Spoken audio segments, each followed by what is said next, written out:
Una good afternoon or good evening, greet the time wey una take dey o, no be small thing. E get one story wey a very dark man wan talk. I no even know say Nigeria say that the people wey dey prison say that they go school. To God don made me, I no even know.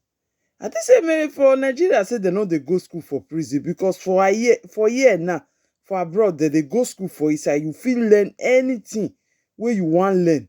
I don't understand. I no know say Nigeria na so e be o. I'm so very happy. Even one boy wey dey prison for how many years, he say him mama say he no fit come, he dey fear say anytime wey they come, anybody wey go visit their pikin for prison, that they always dey get accident if dem dey go back. Na im make the woman no fit go greet the pikin for prison. Even the boy don even write almost 4 books for inside prison. Jesus! I'm so very proud of the boy, but when I listen to the story, Muna hear wetin because a very dark man now say he wan carry the boy mama come from wey wan carry the mama come Abuja make for go see him pikin. A very dark man. All these things wey you dey do, I really like am. May you continue. I know say all this prison wey dem dey send you dey go, dem dey take am take dey show you road. Na no know say person wey dem dey pursue dey go say dem dey show am road. Many people no know. Very dark man, I'm so very proud of you, of this one wey you still do. More na listen to the boy story. Amania, who lives in Ogba, Egbema, Rivers, Port Harcourt. The last time you saw your son, he was taken away from you about 12 years ago and is now in prison for 12 years now, going to 13 years. Now, you visited him about 8 years ago, and he said the reason why he stopped you from coming was because he was scared of maybe something happening to you, because they hear stories of maybe parents coming to visit their child in the prison and then they lost their life due to accident. So he said the reason why he stopped you was because he didn't want anything bad to happen to you, because you are the most meaningful person to him. He thinks about you and he has strength to stay. I know it's been long that you saw your son, but these are his recent pictures. This was when he got his BSc in the Open University from the prison. He studies from the prison, and by the grace of God, this is a picture with him and the current Minister of Interiors, Babatunde Ojo. They are planning on the launching of his book. So in prison, your son have written this. The moon was out of sight for a decade. He has also written this. He wrote this, Catalyst of Self-Development. He also wrote this, Crime Scene. And this is the one that we're about to launch in the prison. Before I say the story of Chiwendu Hart, who is your son, I just want to let you know that on the book launch, I will book you a flight to come to Abuja to see him, so that you will not have to go through the road when accidents go happen. Mama, don't worry. So you come to Abuja, I'll get you a hotel and I'll book you a flight to and fro. So yeah, that one is settled. So for people that don't know who Chiwendu is, I'll just give you a short story about Chiwendu. 2010, Chiwendu set out to do DJing. He said he wanted to be a DJ and he didn't have money. So his mother contacted Mike Okiro, who was the former Inspector General and the Inspector General of that time, because she knew him and she said, my son wants to learn DJing, he didn't have money. Mike Okiro said, come to my house. He gave the boy 500,000 naira as at 2010, so that Chiwendu Hart would learn DJing. Chiwendu Hart said he started learning DJing, and then he was so good, then they called him to come and play in a club. Now, when he got to this club, it was like a very nice nightlife club and a garden. So it was a woman that owned that employed him. So they were paying him 5,000 naira every weekend. So then the owner of the garden now saw the progress of what that garden life was bringing. They now decided to chase the woman away. It was now remaining Chiwendu. So the owner of the garden said Chiwendu was not going to go anywhere with his own equipment, that the woman was still owing them money. So that Chiwendu cannot go anywhere with his properties. So Chiwendu was forced to work for these people. So while he was working for them, he got tired and he planned with somebody that they were going to steal money from the people that own the garden. So that night, he planned it with one of his friends. They stole a lot of money from the safe. When they broke the safe, they stole some money, and then he gave it to his friend to run away so that he will stay. It will not look as if it was somebody else that did it. So he stayed, that his friend, and took the money and ran away. So later he went out to look for his friend, that his friend had relocated with all the money that he stole. Wow. So Chiwendu said he came back to the place since nobody suspected him. He continued. Then he planned that he was going to carry his DJing equipment, his laptop and everything, and he was going to run away. Now, that day came, he stole both the garden people, he stole their own equipment and he carried his own and he ran away. So when he ran away, they looked for him, they didn't see him. So he gathered all the money, then he came to Abuja. He said when he came to Abuja, the money he sold everything for peanuts, but he came with his laptop.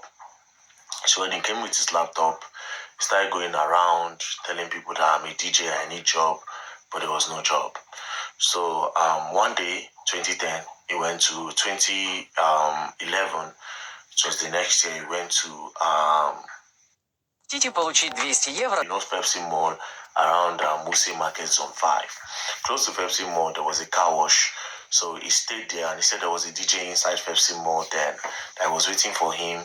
Then somebody washed car and paid the Aboki guy, I think he said 300 naira. I was like, I want wash 300. Spoke to the Aboki and told him he didn't have anywhere to stay. The Aboki man said, okay, no wahala. Come, I will take you in. You know, it took him in. Chiwendu said he started making a lot of money until one day a woman came. And by this time, his laptop had spoiled. So he said, okay, this money I'm making, I'll use it to get a good laptop because the person he was waiting for, the DJ he was waiting for in Pepsi Mall said, I can only help you if you have your own laptop. So he was saving money to buy a laptop and he was making a lot of money from doing car wash. So this particular day, woman drove in, and after washing the woman's car, he drove the car out and went to go and park it outside. After parking the car outside, the woman said, oh, you can drive. Chiwendu said, yes, I can drive. The woman said, okay, I have accommodation. I can employ you to be my driver so you don't have to be washing car. So Chiwendu said, okay, no problem. I would start very soon. But I'll let you know when I will start. The woman said, no problem. So Chiwendu saw that I was making money from that thing. Then he called his cousin to come to Abuja and stay in that car wash while he goes to work with this woman. So his cousin came. He said when he went to the woman's place, the first day, the woman told him that, oh, tomorrow I want to move from this place to the next place. So you come and help me move things from this place to my next apartment that I'm moving into. He said when he carried the woman's car, they were just coming outside, him and the woman. Another car just hit the car. When he hits the car, the woman came down and said, hey, Chiwendu, you are a witch that she sent to come and buy me. You are a witch. Chiwendu was like, madam, I just started today. You can see that they just came around. The woman said, God forbid, this one, that one, that one. At the end of the day, they moved the car by the side. They went back to the compound. The woman carried a second car and they packed all the things. They moved it there. They called Banabita to carry that car. Then they started moving the load to the next place. So when he moved to that place, the woman gave him BQ. Gave him the BQ. He said the first day he got to the house, the people that were painting, they started lamenting and they were quarreling. That this your madam, a very very wicked woman. She don't go give person money on time. They were all complaining. We go paint this one today. She go say no be this color. We go paint this one. And she know they appreciate it. She go just shout on people, you know. So Chiwendu said, that she should just bear because they were thinking Chiwendu was her son because the woman was elderly, right? So Chiwendu said, okay, they were going back and forth. The woman will insult him. The woman will say a lot of things. She wasn't a nice woman, according to him. He said, so one day, the woman, now is monthly work. Now, it was now month end for the woman to pay. You understand? Now, I am rushing this because I actually want you guys to buy the book and read. So I'll rush it. The whole story is here. So he said, it was month end. It was time for the woman to pay. The woman refused to pay him. I said she does not like the way he was working and that she's not going to pay. Cut the long story short, the woman refused to pay Chiwendu his money.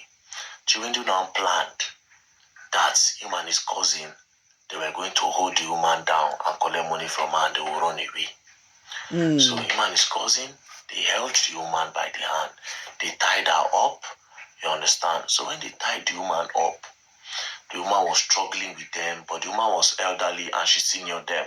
As at this time, Chiwendu was 22 years old. So they held the woman down. The woman pushed his cousin and beat his hand. When the woman beat his hand, the cousin, Chiwendu was shouting, the cousin now pushed the woman. The woman just hit her head on the wall, and that was it. They tapped the woman did not wake up. They tried everything, she didn't wake up. They knew she had died. They entered the car, one of her car, they drove to Owerri. It was in Owerri. Police now came and traced the car and caught them. So by the time they got to Abuja, police have already arrested about 12 people that were in the compound. So Chiwendu said he now told the policemen that, see you, it is me that did it. Please let all these people go. I did not do it deliberately. It was because the woman was bad to me. That was why I said I wanted to tie her up, carry some money and run away. That was my plan. But the woman was stronger than us. She overpowered us. And then we pushed her, she hit her head, and that was it. You know, so they now released everybody and held Chiwendu. Chiwendu and his cousin, they got to court. When they got to court, the woman's family were very serious with the case. They got to court and they told the judge that they were guilty. The judge said,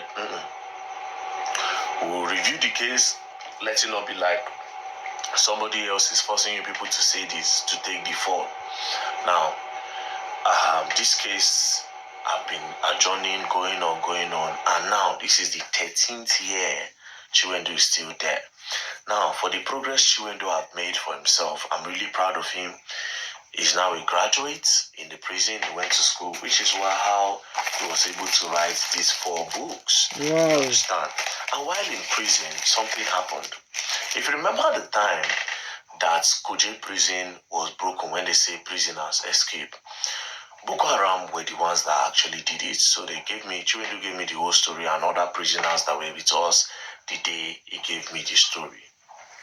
Chiwendu said, 30 minutes before Boko Haram got to the prison gates, they were shooting from Kuje Junction and they were coming. So before they got to the prison, everybody don't escape. Even all the prison wardens, they don't run. You understand? Boko Haram put bomb, boom. They blasted the whole place. When they blasted the whole place, they brought out all the prisoners and told them to sit down. When they told them to sit down, Boko Haram started preaching to them. After preaching to them, Boko Haram said they carried bags of money. He said they were there for like an hour. Boko Haram, in front of the prison, sat all the prisoners down and said, after preaching to them, told them that it is Allah that sent them to come and release them, that they are not here to buy anybody, they are not here to do anything, they just want to rescue people. They now said, if you want to join Boko Haram, come to this side. If you don't want to join Boko Haram, sit down. Some people went to join Boko Haram while others sat down. So Boko Haram started sharing 5,000, 2,000, 3,000 to the people that want to run and find their way. So Chiwendu said they came, he sat down, but he refused to go anywhere. Do you understand? Like I said, the whole story is here. He refused to go anywhere because he felt like, I am now a changed person. I'm not going to run until I am done with the police and I'm done with the sentence. I don't want to run again. I'm now a changed person. You understand? So now, the reason for this video is 2 things. This book launch is coming soon. Do you know I've spent 13 years, this is the 13th year now in Kuje prison. As a matter of fact, his IPO for the case then, his prosecutor for the case, is now a police service chairman or something like that. I can't remember what he is. But the judge of his case is now the chief judge of FCT, according to what he told me. So we are hoping that something good might come out of this. Why? Because the family of the woman that actually said they want to withdraw the case, that they've forgiven Chiwendu, knowing fully well, after years, I think after like 5 years, they said they don't want to do the case anymore. They've forgiven him, knowing fully well that it was a mistake, and then all those things happen, you know. So now it is left in the hands of the Commissioner of Police to withdraw the case. You understand? Commissioner of Police need to withdraw the case because the family of the woman tried to withdraw the case, but they couldn't.